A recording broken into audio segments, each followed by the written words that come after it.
visão da equipe.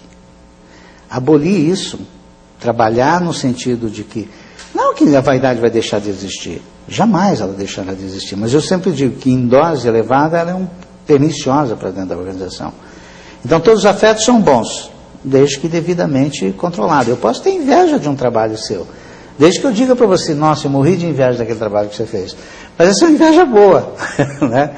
Não é aquela mocinha, acho que está fazendo isso só para aparecer junto do chefe. Ela está falando para uma terceira pessoa e não diretamente para você. Já é inadequado. Já criou um ambiente aí totalmente... Porque essa outra vai falar assim, olha, você não sabe, eu estive lá com fulano de tal e ela falou mal de você lá. Esse comportamento não pode existir. Esse comportamento eu diria assim, serve para piada de stand-up comedy, mas para dentro da organização ele é pernicioso. Então, sempre esse julgamento aí do chefe de achar então que o funcionário quer aparecer porque deu uma ideia numa reunião, isso aí vai contra o que a empresa quer, é isso? Eu acho que julgamento, a única pessoa capaz de julgar uma pessoa, baseada em fatos e tal, são juízes, ou Deus, né? Nós devemos avaliar o comportamento do indivíduo e, observando este comportamento, que impacto ele provoca dentro do time como um todo e que ajuste essa pessoa, ao receber essa informação, deveria fazer no sentido de melhorar esta relação dentro do grupo. Esse é o trabalho do líder. No próximo bloco nós vamos falar um pouquinho sobre feedback, que eu acredito que seja bastante interessante nessa relação, né, inclusive para o bem da empresa. Eu converso com o Roberto Ebina, ele é gestor de recursos humanos, nós estamos falando sobre bons chefes e bons funcionários. A gente volta já já.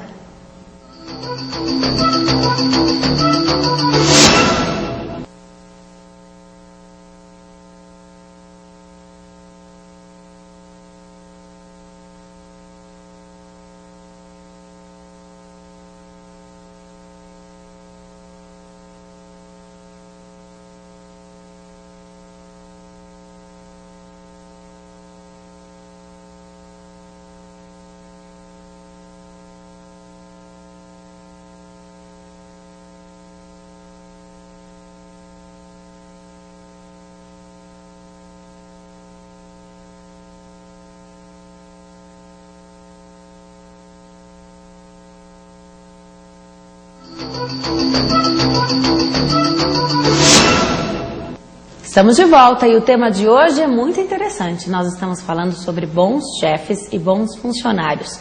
Hoje eu converso com o Roberto Ebina, ele é gestor de recursos humanos, está tirando as nossas dúvidas sobre esta relação tão importante de chefe e empregado, né? Verdade, Denise.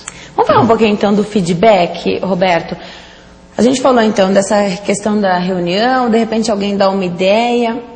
O gestor, então o chefe tem que dar um feedback, olha, eu vou avaliar a sua opinião, a sua sugestão para a empresa, qual a importância disso? Duas coisas, né? Uma é dar a sugestão, a outra é o feedback que o chefe vai fazer como funcionário.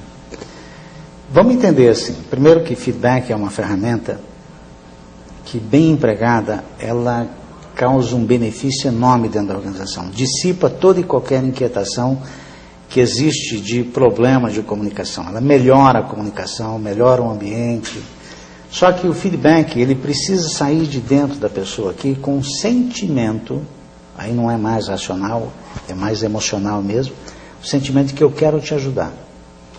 E ao fazer o feedback com um colaborador, o colaborador observa na expressão do chefe, na voz do chefe, na emoção que ele coloca, esse verdadeiro interesse legítimo por ele, em ele ser melhor. Quando essa relação acontece, o feedback é extremamente eficaz. Mas tem gente que fala assim, passa lá na minha sala que eu vou te dar um feedback. Isso não te dá uma ideia de que vai acontecer alguma coisa muito desagradável lá naquela sala? É esse o mal. Nós não sabemos muitas vezes empregar a ferramenta correta para o trabalho com as pessoas. Então, assim, um feedback eficaz, ele produz excelentes resultados. Mas ele precisa ser, primeiro, descritivo do comportamento de uma pessoa, sem um julgamento. ele deve ser o mais isento possível. Quer dizer, eu não tomo partido de uma determinada situação ou de alguém nessa história. Eu estou me referindo a você. E estou te dando a possibilidade de você repensar essa situação e ver como você pode ser melhor amanhã. É esse o sentimento de ajuda que fará com que o feedback seja eficaz. Agora, a questão outra que você coloca é a ideia. Né? Ao ouvir uma ideia do funcionário, o meu papel de chefe é perguntar assim, qual é a grande contribuição que essa ideia vai trazer para nós? E ver o quanto esse funcionário está preparado com relação a essa ideia, até onde ele foi, até onde ele evoluiu. Se ele ainda não está totalmente preparado com ela, estimule ele a continuar. Eu não pensei nisso, chefe. Que tal se você explorasse um pouquinho isso? Este é o desafio, para ver se ele tem o potencial realmente para evoluir nesse sentido. E na medida que ele vai, reflete sobre aquilo, volta com a ideia aprimorada, dizendo, agora eu entendi. Se nós fizermos isso, nós vamos reduzir o nosso retrabalho aqui em praticamente zero. Uau, então isso é uma grande contribuição. Qual é a medida do nosso retrabalho hoje aqui? Olha, eu diria que de 8 horas de trabalho que a gente tem, a gente perde umas 2 em retrabalho. Então é significativo. Nós vamos ganhar aí, basicamente, quase 30% de efetividade no nosso trabalho. Então essa é uma grande contribuição que você está dando. Parabéns, vamos tocar essa ideia em frente. Este é o movimento que um líder deveria fazer. Mas tem líderes, tem chefes e chefes. Essa é a grande questão. Vamos falar então de uma outra questão o que essa conversa pode gerar. De repente, um funcionário que ocupa um cargo X quer mudar de área ou ocupar um outro cargo, de repente nem é um crescimento financeiro, é uma coisa pessoal mesmo. Não tem um crescimento financeiro, você só muda de posição, o que você vai fazer na empresa, né? Você se interessa por uma outra coisa e quer essa vaga. Como que deve funcionar essa relação? Então, você deve chegar de repente para o seu chefe, seu superior, e falar para ele, olha, eu tenho interesse nessa vaga? Eu acho que isso tem toda a legitimidade de fazer isso. O que pode acontecer é o chefe falar, mas você não tem experiência nesse campo. Né? E aí a gente volta àquela questão assim, será que eu preciso de ter a experiência nisto ou a competência para fazer aquilo? Não é a capacidade técnica de realizar, mas é o poder de não ter medo de aprender, não ter dificuldade de ouvir as outras pessoas, a humildade de chegar e dizer, eu não sei, mas eu vou aprender, eu tenho certeza que eu chego lá. Se a gente consegue fazer isso... E outra coisa, um chefe tem que entender que uma pessoa que trabalha com ele, não trabalha para ele, trabalha para uma organização. E se ele está olhando outros caminhos dentro da organização, que pena para o chefe que já deveria estar olhando para esse indivíduo e está dizendo, olha, eu acho que ele se daria melhor se... E aí, ajudá-lo no desenvolvimento da carreira dele. Agora, eu vou colocar uma outra situação que eu acredito que aconteça bastante nas empresas por aí. Alguém que desempenha um papel na empresa, desempenha bem, tem sucesso naquele cargo, mas a pessoa se interessa mais por uma outra vaga. Voltando a dizer que nem sempre tem um crescimento financeiro. E aí ele desempenha tão bem aquela função que ele já tem hoje, que de repente ele pode não conseguir o outro que ele quer por causa disso. Porque ele faz bem o que ele faz hoje. Isso é um erro. Não, vamos imaginar assim. Se eu entendi bem a situação que você está me colocando, é assim. Uma pessoa realiza adequadamente bem um trabalho. Isso. Eu posso ter um chefe que não queira me perder, porque eu faço bem um trabalho ali. E ele vai ter um problema quando eu sair. Certo? Certo. Essa é uma questão. A outra questão é assim, independentemente de eu fazer bem isto, eu quero correr o risco de ir para outra área. Alguém que tenha o cuidado com esse colaborador poderia fazer assim, vamos fazer o seguinte, você vai passar lá 1 hora, 2 horas por dia naquele setor.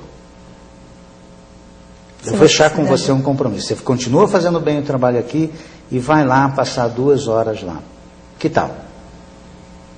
E aí ele vai, chegando lá a ver as dificuldades que existem, os problemas que ele teria, etc. e tal, e um poder de decidir sobre Se eu devo ir correr ou não. esse risco ou não. Correr o risco ou não. Essa é uma forma que um líder pode fazer com que alguém se dê bem no trabalho. Agora, se você me perguntar, isto é comum acontecer dentro das organizações? Não. Não, porque o chefe está preocupado com ele, com a eficácia da área dele, ao invés de pensar na eficácia da organização como um todo. Infelizmente, isso é uma verdade dentro das organizações. Não deveria ser assim, porque um departamento é um departamento.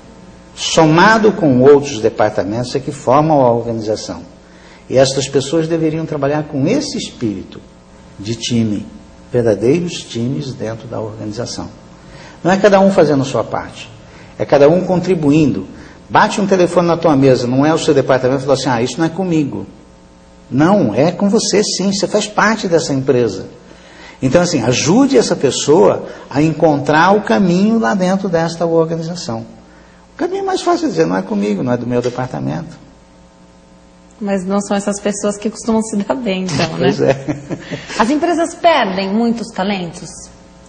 Perdem, por diversas razões. Por diferentes razões elas perdem. É engraçado que o grande discurso hoje é assim, eu estou atrás do talento. Eu estou atrás do talento.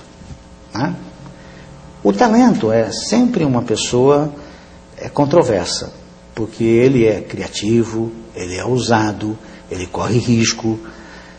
E dependendo do ambiente que ele vai entrar, então a empresa precisa ver, olha, eu sou uma empresa ousada, criativa, etc. e tal. A Ambev é uma empresa típica assim. Então lá assim, se você for o melhor, lá você tem espaço para tudo. E cresce numa velocidade vertiginosa. Mas se você não tem, você é capaz de ser escalpelado pela equipe. Então, tem dois lados nesse sentido.